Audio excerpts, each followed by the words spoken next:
मुंबई शहर से आपकी अदालत में आपका स्वागत है। इस कार्यक्रम में हर सप्ताह हम पेश करते हैं एक ऐसी हस्ती को जिससे आपने प्यार दिया, मान दिया, सम्मान दिया, बड़ा बनाया और फिर जनता उससे सवाल करना चाहती है, इल्जामात लगाना चाहती है, उसके काम का हिसाब किताब लेना चाहती है। इस कार्यक्रम में हर सप्ताह हम एक ऐसी शख्सियत को पेश करते हैं जनता के सवालों के बीच, जनता के सवालों के दायरे में। तो आइए चले एक ऐसी शख्सियत से मिलने, सवाल पूछने, इल्जामात लगाने आपकी अदालत में। न राज्यम न च राजासी दंडो न च दांडिका धर्मेणेव प्रजा सर्वा रक्षन्ति स्म परस्परम।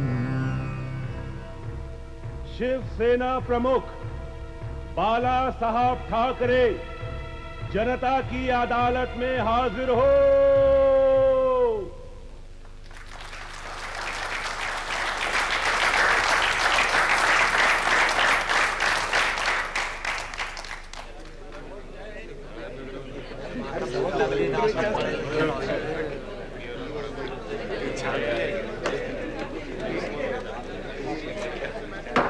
कार्रवाई शुरू की जाए।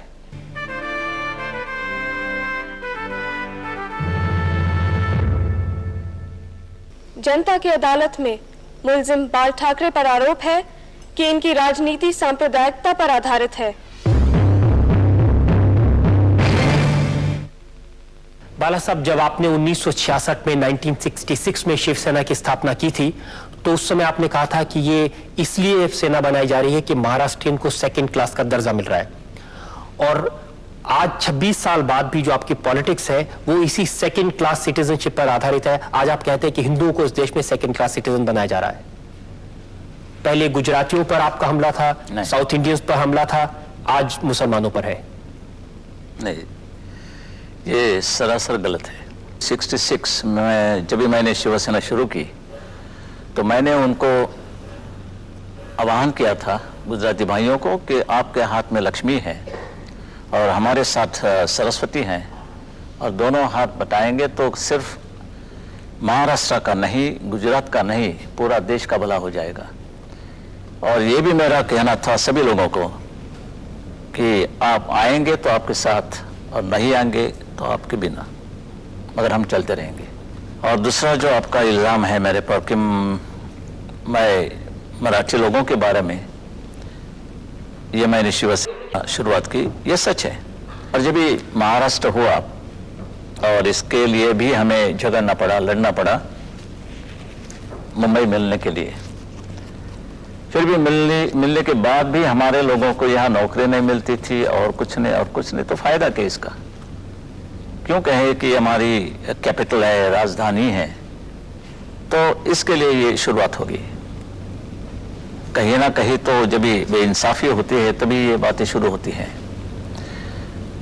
और आपने जो कहा कि पहले गुजराती के बारे में मैं ये था और अभी मैं मुसलमानों के दुश्मन हो या खिलाफ हो, ऐसी भी कोई बात नहीं है। I want everyone to be nationalist minded. सवाल यह है कि जो जितने लोग यहाँ रहते हैं वो खुद को समझेंगे कि हम ये देश के रहने वाले हैं, ना हम हिंदू हैं या मुसलमान हैं या क्रिश्चियन और कोई नहीं। पर जब ये वो कहते हैं कि खुद हम मुसलमान हैं तो हमें कहना पड़ता है कि हम भी हिंदू हैं। पहले सब सवाल ये था कि आपकी जो पॉलिटिक्स है उसका पॉलिटिक्स चेंज नहीं हुई, उसका जो बेस है वो कम्युनलिज्म है। अगर सांप्रदायिकता ना हो, फिरका परस्ती ना हो तो आपकी पॉलिटिक्स ही नहीं चलेगी। कम्युनल कौन नहीं है? पंडित जवाहरलाल नेहरू भी कम्युनल थे। मैंने किताब पढ़ी कृष्ण मेनन की, और वहां उन्होंने लिखा था, पंडित जवाहरलाल नेहरू से कहा था उन्होंने कि पंडित जी, आप हमेशा कहते हैं कि आप उत्तर प्रदेश के रहने वाले हैं, हम मेरा यूपी करते रहते हैं, मगर उन्होंने याद दिला दी कि आप पंतप्रधान है पूरे हिंदुस्तान के, यूपी के नहीं।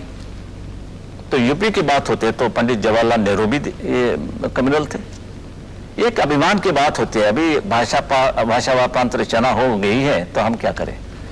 नहीं, लेकिन आप ऐसे ही मामले उठाते हैं। अगर जैसे बॉम्बे में कभी किसी इश्यूज पर लड़ने की बात आती है तो जितने इश्यूज आप और आपकी शिवसेना उठाती है वो फिर कम्युनिटी से या जो एक शुरू में था एक बात, क्योंकि सेटल होने की बात थी, और सेटल होने के बाद जो हमारे देश के सामने अभी जो पेचीदे सवाल खड़े हुए हैं उसका भी हमारे पर कोई कंधे पर कोई कर्तव्य होता है। मैं आपको अभी ताजा उदाहरण देता हूं। जब 6 दिसंबर को अयोध्या में बाबरी मस्जिद का ढांचा गिराया गया तो शिवसेना ने सबसे आगे जाकर के झंडा गाड़ दिया, हमने गिराया, और उसको बड़े गौरव से उसको ओन किया। गौरव तो है ही, बिल्कुल, इसमें कोई शर्म की बात नहीं है। मैंने तो कहा दिया, साफ कह दिया।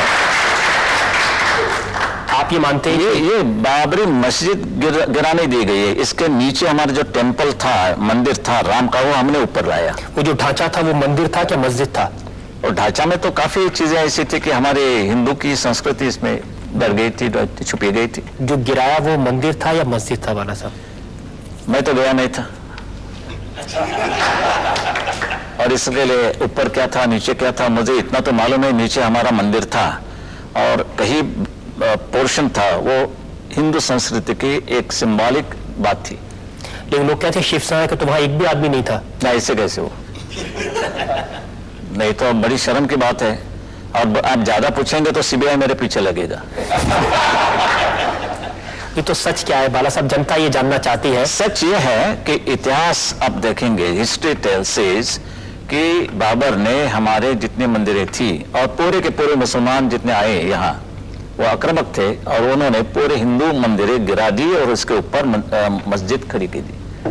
और अभी हम तो आजाद हो गए हैं, हमारे कर्तव्य है कि जो मस्जिद है वो गिराने के बाद हमारे मंदिर हम वहां खड़े कर देंगे। वैसे तो मैं चाहता हूं कि ये मुसलमान भी हमारे साथ शामिल हो जाए इस लड़ाई में, मिशन में।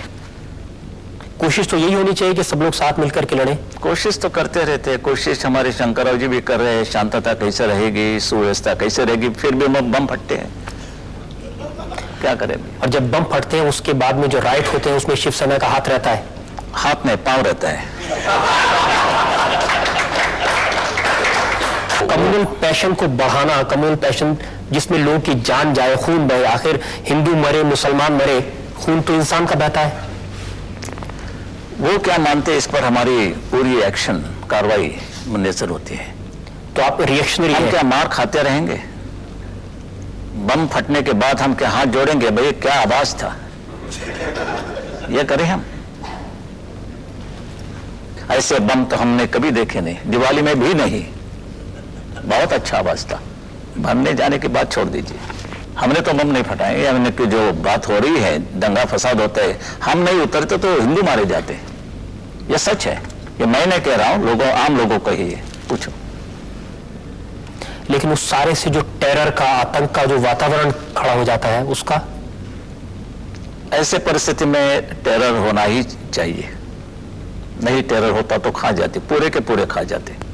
हिंदू राष्ट्र की आपकी संकल्पना क्या है और इसमें किन लोगों को जगह नहीं है? सभी मुसलमान भी रह सकते हैं, क्रिश्चियन भी रह सकते हैं, मगर उनको मानना पड़ेगा कि सबसे पहले देश हमारा है, रूल ऑफ द लैंड है, हमारा जो कानून है उनको मानना पड़ेगा। मस्जिद तो गिर गई अभी, लेकिन अगर गवर्नमेंट जैसे अपने नरसिंह राव बोलते हैं कि हम मस्जिद फिर बांध लेंगे। हमारे नरसिंह राव को नमाज पढ़ने के लिए कोई जगह नहीं है तो मस्जिद बांधने की उससे वो कोशिश कर रहे हैं, और हमने भी कोई इसको विरोध नहीं किया।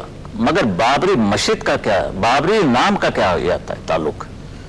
कई मस्जिद खड़ी हो सकती है, मगर why we should be actually interested in that name Babri? कि बाबर तो हमारा कोई नहीं था।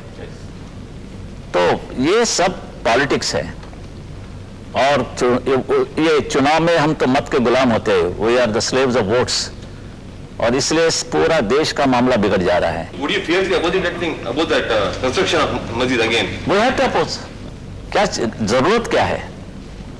किसको आप खुश करने की कोशिश करें, किसको और क्यों?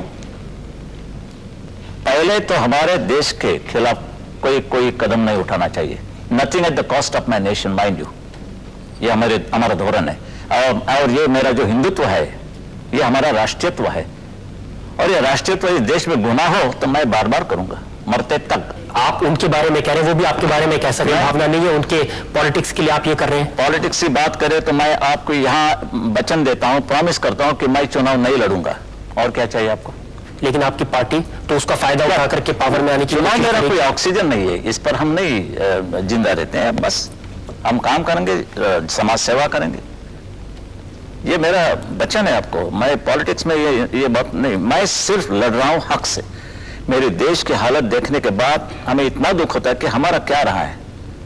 अगर वो नमाज पढ़ेंगे सड़क पे तो फिर आप कहेंगे महाआरती होना चाहिए सड़क पे। वो कहेंगे कि पाकिस्तान डे सेलिब्रेशन में कोई जाएगा तो उसके खिलाफ आंदोलन करेंगे। ये जो, अगर वो लोग सांप्रदायिक हैं तो आप भी सांप्रदायिक हैं, अगर वो लोग कम्युनल हैं तो आप भी कम्युनल हैं, अगर वो लोग फिरका परस्त हैं तो आप भी फिरका परस्त हैं। सवाल यह है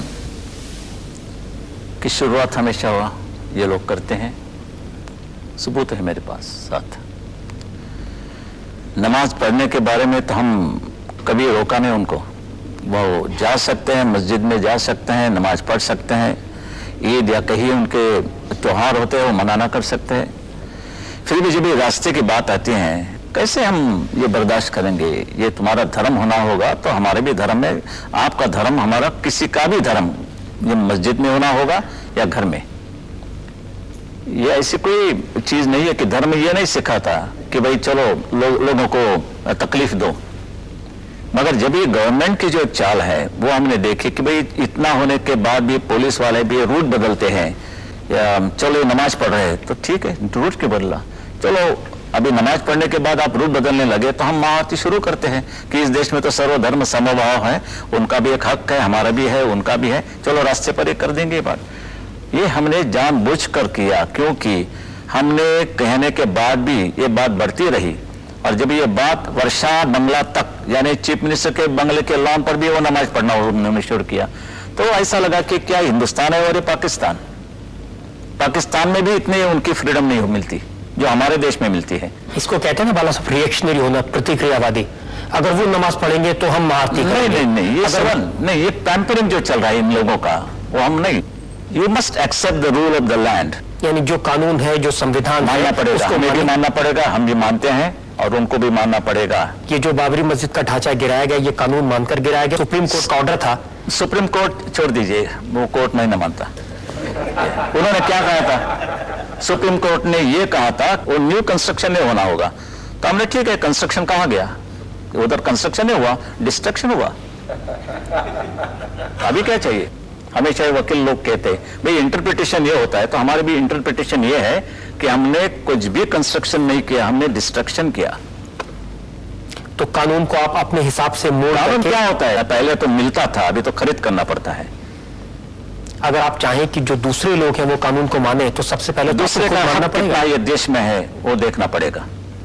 जो हमें हिंदुओं को पाकिस्तान में नहीं मिलता, बांग्लादेश में नहीं मिलता और किसी अरब राष्ट्र में नहीं मिलता, वो हक इधर किसी को भी नहीं मिलेगा, नहीं मिलेगा। एक बातचीत से मामले को सुलझाने का तरीका होता है, एक होता है जोर जबरदस्ती से अपनी बात मनवाने का। हमारे धर्म पर हमला हो गया है, ये तो क्यों नहीं मानते आप कबूल क्यों नहीं करते कि यस ये ठीक, ये सच है कि हमारे मंदिर है? यानी कि सोमनाथ मंदिर की बात करें, दोबारा वो गिरा दिया गया, और पंडित जवाहरलाल नेहरू नहीं मगर वो सरदार वल्लभ भाई पटेल थे, इसलिए हमारा सोमनाथ मंदिर खड़ा गया, हो गया। नहीं तो वो भी नहीं, वो दूसरी बाबरी मस्जिद हो जाती। जो हिंदू धर्म है उसको तो बहुत सहिष्णु माना जाता है ना, बहुत पेशेंस वाले माने जाते हैं। वो मूर्ख होना था उनका।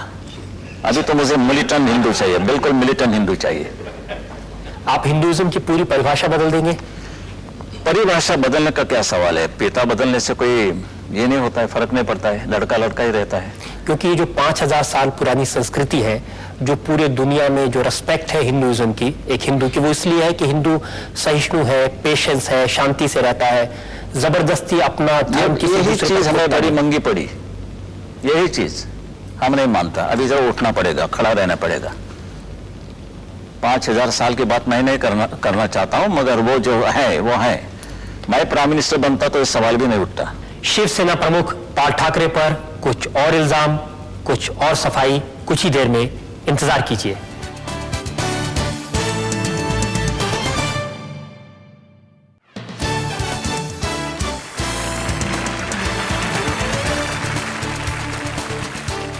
अब बारी है आपकी अदालत में बाला साहब ठाकरे पर अगले आरोप की। मुलजिम बाल ठाकरे पर जनता का इल्जाम है कि इन्होंने बंबई में क्रिमिनलाइजेशन ऑफ पॉलिटिक्स को बढ़ावा दिया है। बंबई आपके नाम से कांपती है, आप इस बात को मानते हैं?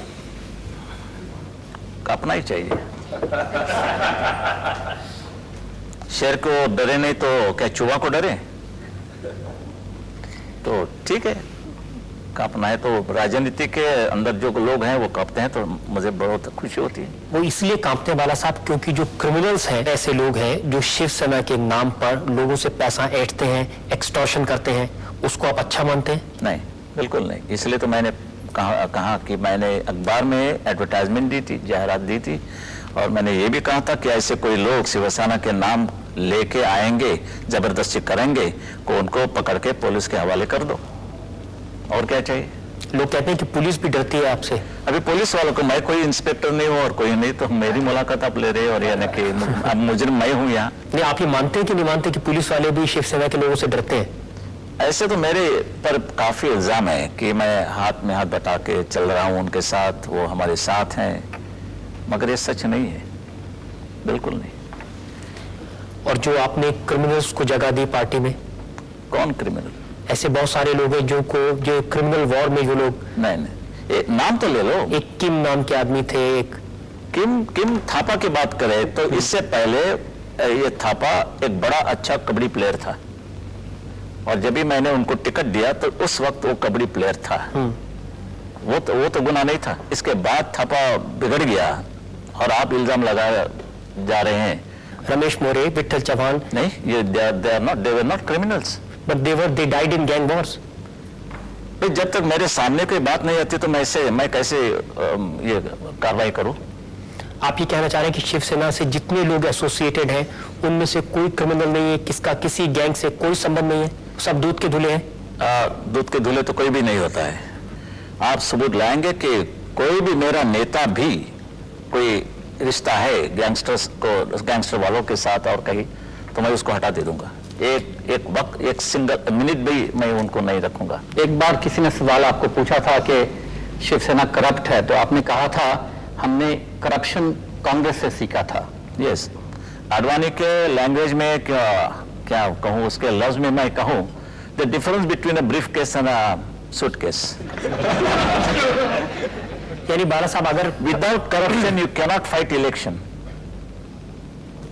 इतनी मंगी हुई है तुम्हारी चुनावी बात कि 1 करोड़ तक जब भी आप कोई खर्चा करते हैं तो आप एमपीशिप यानी खासदार यानी कि एमपी का ये चुनाव लड़ सकता है, और वैसे तो 1.5 लाख में आपको ये चुनाव लड़ना चाहिए। Okay, I pay this amount to mister Narasimha Rao and let Mr. Narasimha Rao fight his election whenever it is going to be. Well, I will pay for that. I will stand that expense. कहो, ये hypocrisy मुझे पसंद नहीं है, बिल्कुल नहीं है। मैं मानता हूँ कि मुझे दुख भी होता है, कभी कांटा भी चुभता है, तो क्या करे, गुलाब को तो पकड़ना ही होता है।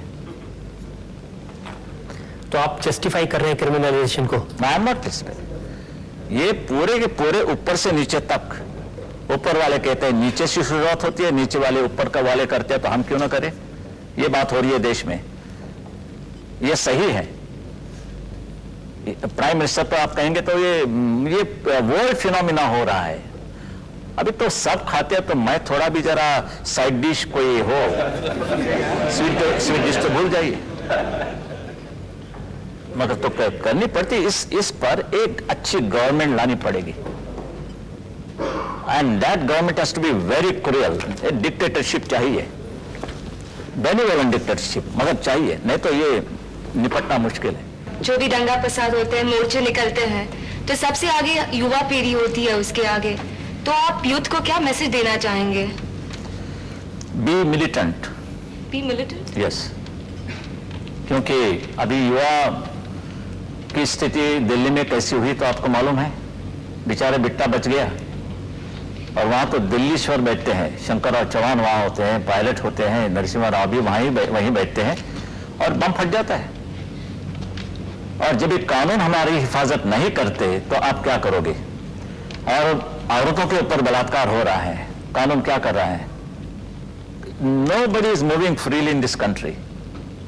Everyone is under tension. आप भी टेंशन में होंगे, भाई क्या इधर तो बम नहीं फटेगा, इधर तो कुछ नहीं होगा, यानी क्या ये क्या जीवन है तुम्हारा? और इसके लिए मेरे मन में जो तूफान आता है ये आता है कि मैं बड़ो कड़वा बात करता हूं कि मैं बर्दाश्त नहीं कर सकता हूं। क्या हथियार नहीं लेंगे तो भी मर जाने वाले हैं? गवर्नमेंट के हाथों में हथियार है तभी भी हम मर जा रहे हैं, तो कैसे करें?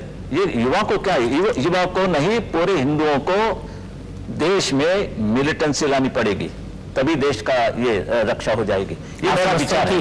बाला साहब, आप समझते हैं कि हथियार का जवाब हथियार से देंगे तो उससे समस्याओं का हल हो जाएगा? हाँ, क्योंकि शिवाजी महाराज अफजल खान को मिलने के लिए पंचा पहन के हाथ में डंडा लेके बकरी ले जाता था तो उसका अफजल खान होता, मगर उन्होंने पहचाना कि मेरा दुश्मन कैसा है, तभी उन्होंने पूरा बंदोबस्त करके उस सामने गया, इसलिए बच गए। और कहीं हमें कोई ऐसा सुख शांति से हम नहीं सो सकते ना रह सकते, तभी क्या करो? ये मेरा इशारा है। They are going to be chaos। जितनी बातें मैंने की, तो मैं कोई ज्योतिष नहीं हूं, ना कोई मैं पामिस हूं, मैं था तो कार्टूनिस्ट और मैं कुछ बन गया, फिर भी मैं एक कॉशनिंग जब भी देता हूं वो होते हैं, बात ये हो रही है। I said that in 1980 that Indira Ji will be killed, and she was killed in 84. I said that this boy, that is Rajiv Gandhi, will be killed by Tamilian tiger, and he was killed by a Tamilian tiger. Why? Because I am a cartoonist, I can read news in a different way. लाइनों के दरमियान क्या लिखी गई है बात, सत्य, वो मैं देखता हूँ। आप तो अखबार पढ़ते हैं और मैं तो लाइनों के बीच में क्या लिखा है वो पढ़ता हूँ, जो आपको दिखाई नहीं पड़ता। जो कार्टूनिस्ट का जो दिल होता है बाला साहब, वो बड़ा उदार दिल होता है, बड़ा इमोशनल होता है कार्टूनिस्ट। ऐसी कोई बात नहीं है, कार्टूनिस्ट होता है, उसमें इमोशन कुछ नहीं होता। नहीं, इमोशन क्या होता है, वो न्यूज पर आधारित होता है, जैसे न्यूज वैसा कार्टून। उसमें कोई कविता, उसमें कोई आर्ट, उसमें कोई कल्चर आर्ट है ना, आर्ट है, it is an art, yes, caricaturing is an art. तो कार्टूनिस्ट के दिल में, जो कार्टूनिस्ट का दिल है लाइनें खींचते खींचते, उसमें ये टाइगर का दिल कहां से पैदा हो गया कि मिलिटेंट बना दो? बैरिस्टर मोहनलाल करमचंद गांधी का जब भी महात्मा गांधी हो सकता है, तो कार्टूनिस्ट का कोई शिवसेना प्रमुख क्यों न बन जाए?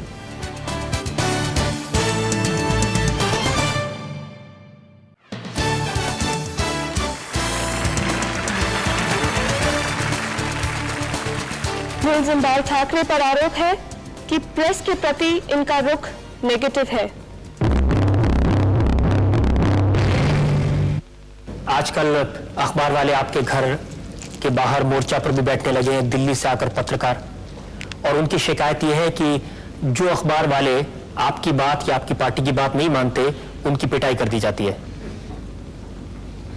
नहीं, जो तमाशा हो गया मेरे खिलाफ शिवसेना भवन के सामने, आप पूरी लिस्ट, आप पूरे जो लोग वहां जमे थे, इकट्ठा हुए थे, सब पूरे के पूरे लिस्ट देखिए, दे वर ऑल लेफ्टिस्ट, पूरे के पूरे, चाहे वो निखिल चक्रवर्ती हो और कोई हो, एन राम हो, नीचे तो पूरे के पूरे कम्युनिस्ट लोग खड़े थे। ऐसे लोगों की मुझे परवाह नहीं है। आप सोचते हैं कि दिलीप पटगांवकर और गोविंद तलवलकर कम्युनिस्ट हैं? एक दो चीजें, बातें तो छोड़ दीजिए, आदमी को छोड़ दीजिए, कि पूरे के पूरे बैंड, यानी कि 10 में से 8 आदमी मैं कहता हूं पूरे कम्युनिस्ट थे, यानी कि लेफ्टिस्ट, लीनिंग टुवर्ड्स लेफ्टिस्ट। ये जो ओवरऑल बिहेवियर है बाला साहब प्रेस के प्रति, ये सिर्फ बॉम्बे में नहीं है, राइटर्स बिल्डिंग में भी अखबार वालों की पिटाई होती है, अयोध्या में भी अखबार वालों की पिटाई होती है। और दूसरे कोई लोगों ने की, हम करते तो बम मारते, कोई जुलूस निकालते, कोई गड़बड़ करते, गवर्नमेंट के पास जाते, सीएम को कोई निवेदन देते, ये होती है हमारे बात, ये तो मुसीबत है। मैं ये पूछना चाहता हूँ कि आप इसको जस्टिफाई, वहां तो गुजरात में जन्मभूमि और कहीं अखबार की पूरी इमारत जला दी, वही बात कलकत्ता में हुई, यहाँ तो किसी की इमारत और कोई हमने तो किया नहीं, जला दिया। मैं पूरे वैसे तो पत्रकारों के खिलाफ मैं नहीं हूं, क्योंकि I am also cartoonist, that means a part of that industry और वर्ल्ड। आप जर्नलिस्ट हैं, कार्टूनिस्ट हैं, आपने अपना कैरियर फ्री प्रेस जर्नल से शुरू किया था। Yes. उसके बावजूद कोई अखबार वाले आपके खिलाफ लिखें, आपकी पार्टी के खिलाफ लिखें, उसको फ्रीडम ऑफ एक्सप्रेशन तो होना ही चाहिए ना। फर्स्ट उनको कहिए फ्रीडम का स्पेलिंग क्या होता है और उसका अर्थ क्या होता है। You must know your limits as a journalist, a responsible journalist. Freedom का क्या मायना होता है। कभी हम शुरुआत करते तो आप इल्जाम लगा सकते हैं, मगर शुरुआत वो लोग करते हैं, क्या हम बर्दाश्त करें? गलत बात छपने के बाद भी मेरे कैरेक्टर असैसिनेशन जब भी होता है, मैं तो नहीं कुछ करता हूं, मगर मेरे लोग तो हैं। अभी तो हिस्ट्री है शिवसेना की, जब भी किसी अखबार वाले ने शिवसेना के खिलाफ लिखा है तो उसकी पिटाई हुई है। कितने लोगों की ऐसे अभी पूरे के पूरे देश के पत्रकार वहां शामिल हो गए। इनमें से कितने, वैसे तो पंजाब में लाला जगत नारायण का खून हो गया, उसका और दूसरे लड़के का खून हो गया। हमारे नागपुर में 5 लोग मारे गए, पूरे के पूरे 5 फैमिली, 5 ये भाई थे, और उसका था एक एडिटर, इंस्पेक्टर ने मारा, और इंस्पेक्टर की बाजू लेने वाले यही अखबार वाले हैं। वो कहने लगे कि उसको क्या जरूरत थी उसको इस पर हमला करने की, प्राइवेट लाइफ को स्पर्श करने की, और ठीक हो गया। अभी उधर ठीक हो गया, और मैंने जब ये तमाचा लगाया तो आप कहते हैं कि कैसे मीडिया पर हमला हो गया। खून चलता है, मेरा तमच्चा नहीं चलता, मेरा एक लाफा नहीं चलता इन लोगों को। मैंने तो मारा नहीं। कोई बात ऐसी है कि हमारे में भी कोई कार्यकर्ता ऐसे होते हैं कि उनको वो बर्दाश्त नहीं करेंगे। कोई मुझे पागल कहेंगे तो कैसे कहेंगे, कैसे करें वो? आपकी मर्यादा का जब उल्लंघन होता है तभी उनका भी उल्लंघन होगा। जब मैं एक लाफा चढ़ाऊंगा तो मेरी ये भी तैयारी होनी होगी कि मुझे भी कोई लाफा चढ़ाएगा। आपका जो अखबार है सामना, अगर इसमें किसी के खिलाफ खबर छपे और वो आकर उसके एडिटर को ऐसे धक्का मुक्की करे, मारे पीटे, तब आप क्या करेंगे? क्या उसको सही मानेंगे आप? सही मानना होगा, मगर जब तक हम हमला नहीं करते तो नहीं बर्दाश्त किया जाएगा। हमला हमने किया, यानी कि मेरे आदेश के ऊपर वो कोई बर्ताव हो गया कि कोई लोगों ने मारपीट की या हाथापाई की, तो मैं समझ सकता हूँ। जो रिस्पॉन्सिबिलिटी ये आपकी मीडिया की होगी वो संभाले, ठीक तरह से संभाले, कोई तकलीफ नहीं होगी किसी को। पत्थर मारने से कीचड़ उड़ता ही है, ये मत बोलो। तो पत्थर मत मारिए, कीचड़ नहीं उड़ेगा।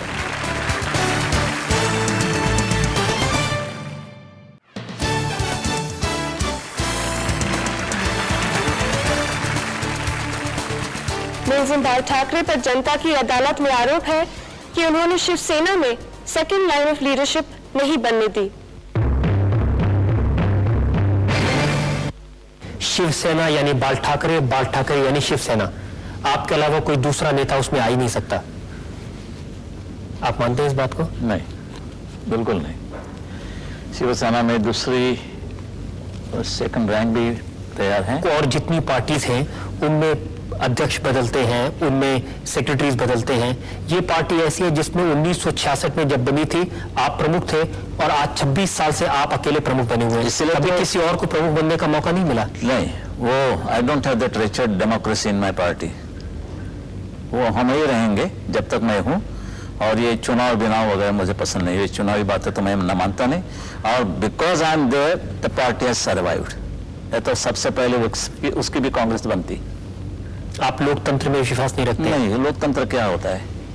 गुटबाजी एंड ये सब चलते, ओनली ग्रुपिज्म, दैट इज लोकतंत्र कहते। नाम अच्छा है मगर पार्टी को बहुत महंगा पड़ता है। जब हटना होगा तो मैं खुद जाऊंगा, और गया भी था। 1 बार नहीं 2 बार मैंने इस्तीफा दिया था, लोगों ने मुझे फिर वापस लाया। लोग कहते हैं वो तो नाटक किया। अभी जो मैं करता हूँ नाटक होता है, तो मैं क्या करूँ? अभी मेरे दिल से पूछो, उनके दिल से पूछो। चाहे मैं नाटक करूँ तो भी लोगों ने मुझे वापस क्यों लाया? वो लोगों का भी नाटक था वापस लाने का। तो ये मान ले बाला साहब की शिवसेना इस बाल ठाकरे इस शिवसेना। आगे का तो मैं नहीं कुछ कर सकता हूं, तो आज तो है भी ऐसी बात है। और क्योंकि दूसरी रैंक है, जैसे कि मनोज जोशी है, सुधीर जोशी है, दत्ताजी सालवी है, वामन राव महाडिक, बहुत काफी नवलकर। जब भी मैं नहीं होता तो वो निभाते हैं सबको। शिवसेना में आपके बेटे हैं उद्धव ठाकरे और आपके नेफ्यू राज ठाकरे, वो कंट्रोल करते हैं पीछे से? और आपके जाने के बाद में ये जो मेरे पास पीछे की कोई बात नहीं होती, आगे की बात होती है, सामने की बात होती है. If they want they may, but I will not do it my self. मैं खुद नहीं करूंगा कि चलो आज मेरा लड़का बैठेगा तुम्हारे सर पर, ये मैं नहीं करूंगा. मगर लड़के में कोई कर्तृत्व हो वो खुद आएगा, आगे आएगा. ये जो डायनेस्टिक रूल है इसको आप सपोर्ट करते हैं कि आपके बाद आपका बेटा इस गद्दी को संभाले या नेफ्यू इस गद्दी को संभाले? डायनेस्टिक रूल का सवाल ये होता है जब भी दम नहीं होता है लड़के में तो भी वो बिठाया जाता है, और मेरे लड़के में कोई दम होगा तो वो बैठेगा. दम है उसमें? अभी लड़का तो है, कैसे कहो नहीं दम है तो वो दम मारेगा, घर में जाएंगे.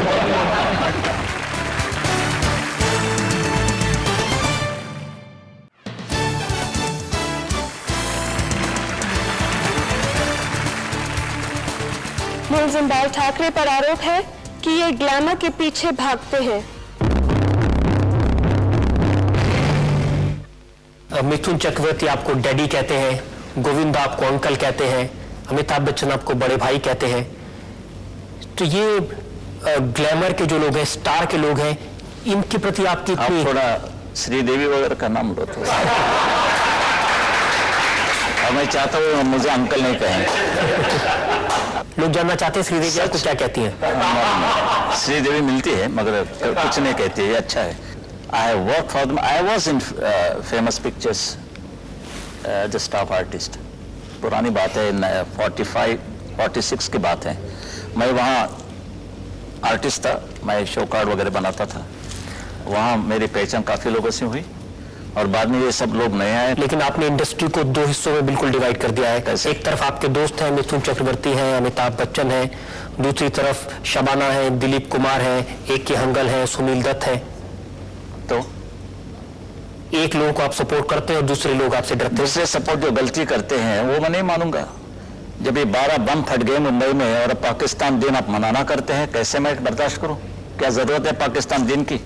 पाकिस्तान हिंदुस्तान दिन नहीं वहां मनाना करते और हम ही बेशर्मी से सब कारोबार करते, तो मैं जरूर रोकूंगा कोई भी हो. लेकिन वो तो आर्टिस्ट है बाला साहब, उनका पॉलिटिक्स से कुछ लेना देना नहीं. पॉलिटिक्स की शुरुआत होती है. मैंने सुनील दत्त से कहा या एक तो या कलाकार का जो आपका रिश्ता है वो रखो या पॉलिटिक्स में आ जाइए. लेकिन इस तरीके से फिल्म इंडस्ट्री पर आपका कब्जा रहे? सभी पर मेरा कब्जा है. क्योंकि आप चाहेंगे जिसकी फिल्म दिखाई जाए वो दिखाई जाए, आप चाहेंगे जिसकी फिल्म रोकी जाए वो रोकती जाए. कोई हिंदू धर्म की बात हो, कोई हिंदू धर्म का अपमान हो तो मैं रोकूंगा. मैं चोली नहीं रोकूंगा मगर ये करूंगा. आप चोली को ठीक मानते हैं? ये जो चोली के पीछे गाना बहुत एक बार बताया गया है कि चोली के पीछे क्या है तो भी आप शिकायत करते रहते हैं. और मुझे मालूम है कि जब ये बात उन्हें गाने में बताया गया कि चोली के पीछे दिल है तो काफी लोग नाराज हो गए. अच्छा नहीं लगा उनको? नहीं, क्योंकि जो चाहते वो नहीं मिला उनको.